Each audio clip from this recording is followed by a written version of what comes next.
जब हिंदुस्तान आज़ाद हुआ तो गांधी जी राम राज्य की बात करते थे कि राम राज्य स्थापित होना चाहिए। वो राम राज्य क्या था, इसकी तफसील तो कभी लोगों में चली नहीं, लेकिन कोई अच्छा निज़ाम था बहुत। और हम उसे देखते हैं जब रामायण को या वाल्मीकि रामायण को, तो उसमें तो बड़ा ये इख्तिलाफ है कि उसमें वो 6 चैप्टर्स हैं या 7 हैं। इस पे बड़ा इख्तिलाफ है कि 7वां जो है यानी 6 कांड है या 7 कांड है। बहुत से रिसर्च स्कॉलर कहते हैं 7वां बात को जोड़ दिया गया उसमें, उत्तरकांड, और वो 6 ही तक थी जब उन्होंने लिखी थी। तो वो छठा जो है उसके अंदर सीता जी, रामचंद्र जी आ गए सीता जी के साथ, वो भी वापस आ गए उनको लेकर, और हंसी खुशी रहने लगे। राम राज्य स्थापित हो गया। राम राज्य में था क्या, ये फिर आगे जाके कहीं उत्तरकांड में है, उस पर तो इख्तिलाफ है, लेकिन उसमें क्या था, कुछ लाइनें हैं आखिर में। वो लाइनें जो हैं वो उसमें यह है कि उसमें रंग बिरंग के फूल और पेड़ जो है वो फूलों से और फलों से लदे हुए थे जब रामचंद्र जी ने जब राज किया। तो और कीड़े मकोड़े बिल्कुल नहीं आते थे उन पेड़ों पर। तो असल में वो जो राम राज्य था, या अब कभी अगर और आ जाए वैसा राम राज्य, तो उस वक्त की जबान में कहा यह गया था कि ऑर्गेनिक क्रॉप्स हुआ करेंगी। अब तो बड़ी महंगी होती है ना ऑर्गेनिक क्रॉप की चीजें। कीड़े नहीं खाएंगे, पेस्टिसाइड्स नहीं छिड़के जाएंगे, क्रॉप अच्छी होंगी तो ऑर्गेनिक क्रॉप्स हुआ करेंगी।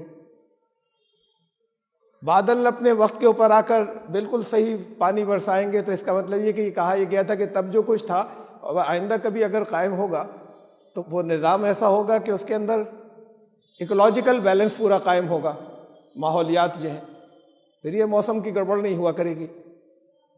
उसमें यह है चंद लाइनों के अंदर के हवाएं बड़ी खुशगवार, बहुत ताज़ा, बड़ी फरहत देने वाली होंगी, यानी एयर पॉल्यूशन बिल्कुल नहीं होगा, या तब बिल्कुल नहीं था। अब अगर राम राज्य स्थापित हुआ तो एयर पॉल्यूशन नहीं होगा।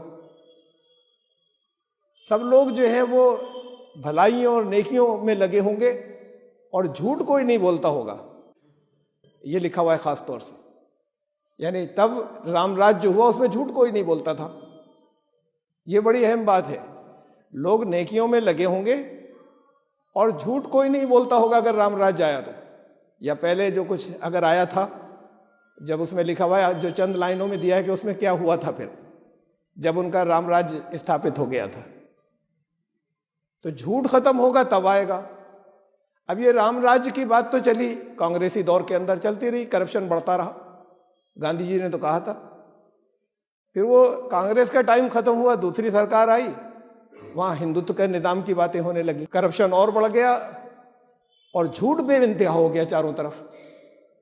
अब साथ में ये भी आने लगा, कहीं कहीं एक दफा तो बल्कि मैंने एक एतराज पढ़ा, किसी ने एतराज किया कि क्या करने लगे ये मोदी जी, हिंदुत्व की बात करते करते जो है भारत विश्व गुरु की बात करने लग गए। इसलिए कि ये एक नरेशन भी चल पड़ा है, बड़ी अहम बात है, और अब जगह जगह जबानों पे आने लगा कि भारत विश्व गुरु बनेगा, सतयुग आएगा। ये बात सबसे पहले गायत्री परिवार ने शुरू की थी, उसके बाद फिर हमने मॉडर्न टाइम्स के अंदर कि सतयुग आए और उसके अंदर भारत विश्व गुरु हो। अब ये मोदी जी की जबान से भी आई और जगह जगह और सुनने में आने लगी। असल में ये सतयुग, दौरे हक, भारत, उसकी शुरुआत भारत से होना, राम राज्य, ये सब एक ही इस्तिलाह है जिनके नाम है। राजा रामचंद्र जी, उन्होंने जो राज्य किया तो वो राम राज्य असल में खुदा की बादशाहत थी, वो तो खलीफा थे। वो जो कुछ भी है वो राम के राम की बात हो रही थी, जिनकी रामचंद्र जी खुद इबादत करते थे। उन्होंने उस निज़ाम को कायम किया तो बड़ा अच्छा निज़ाम था।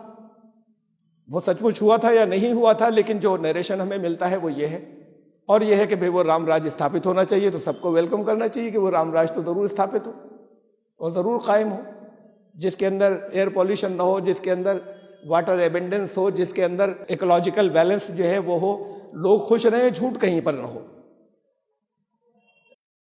झूठ की बात यह कि झूठ के साथ सतयुग नहीं हो सकता, हक नहीं हो सकता, भारत विश्वगुरु नहीं हो सकता। अपोजिशन यह है इस वक्त कि झूठ एक बाकायदा एक इंडस्ट्री बन गया, चारों तरफ फैलाया जा रहा है।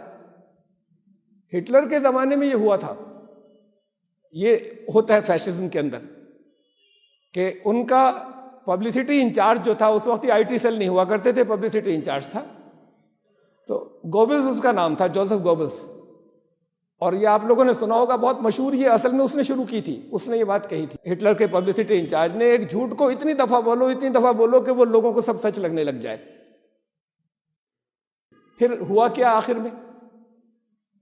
हिटलर ने सुसाइड की, खुदकुशी की, और एक दिन के लिए ये गोबल्स चांसलर बन गया जर्मनी का। वो हिटलर की वसीयत में था कि मेरे बाद ये गोबल्स जो है उसको बना लिया जाए, वहां चांसलर कहलाता है, जो जैसे यहां पर कोई वजीर आजम हो या सबसे ज्यादा पावर जिसकी होती है। एक दिन के लिए बने। 30 अप्रैल 1945 1945 में हिटलर ने सुसाइड की, और नेक्स्ट डे 1 मई को गोबल्स ने अपने बच्चों को जहर दिया, साइनाइड, और खुद उसने और उसकी वाइफ दोनों ने जहर खा के दोनों मर गए। तो ये अंजाम हुआ कि खुद अपने हाथों खत्म हो गए।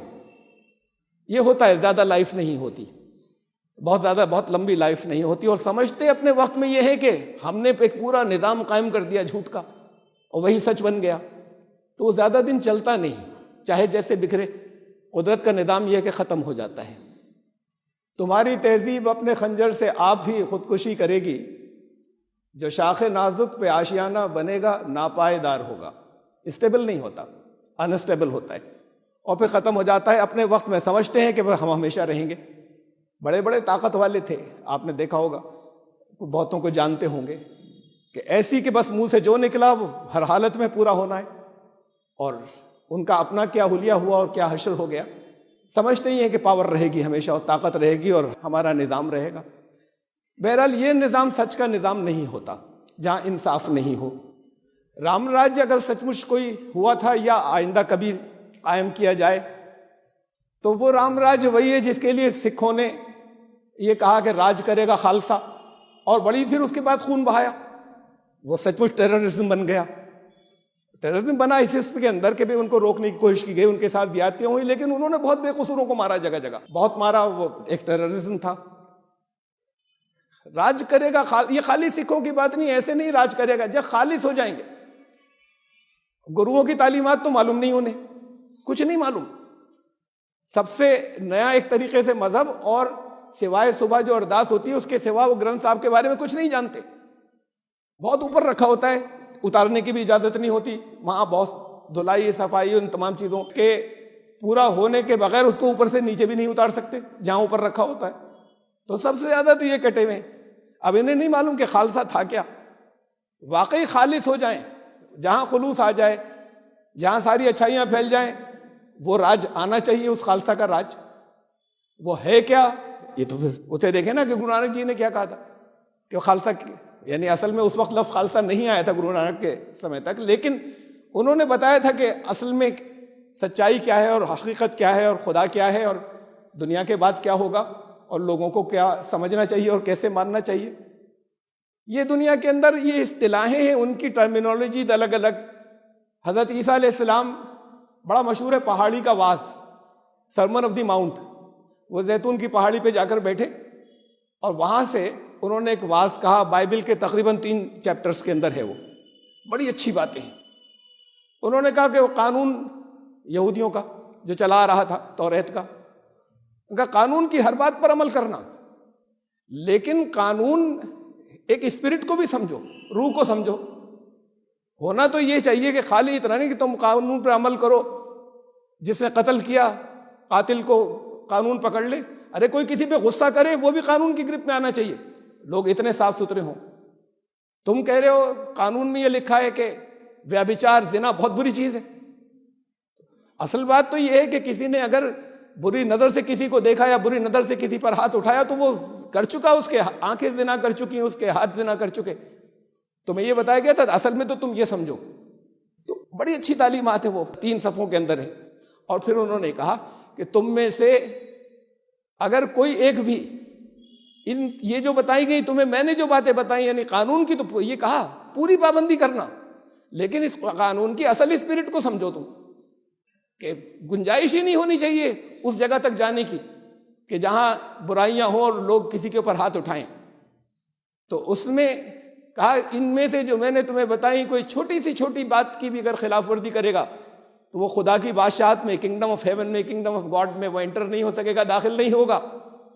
तो ये थी किंगडम ऑफ गॉड, खुदा की बादशाहत, यही राम राज्य था, यही खालसा की बात थी। अलग अलग मज़ाहिब में टर्मिनोलॉजीज बदल रही हैं। और फिर उन्होंने कहा कि और अगर जो इनकी पूरी पाबंदी करेगा, और सिर्फ करेगा नहीं, खुद दूसरों तक लेके जाएगा, एक उम्मत बनेगा, उसकी जिम्मेदारी यह है कि वो फैलाए नहीं, वो होगा जो किंगडम ऑफ हेवन में या किंगडम ऑफ गॉड में, खुदा की बादशाहत में दाखिल होगा।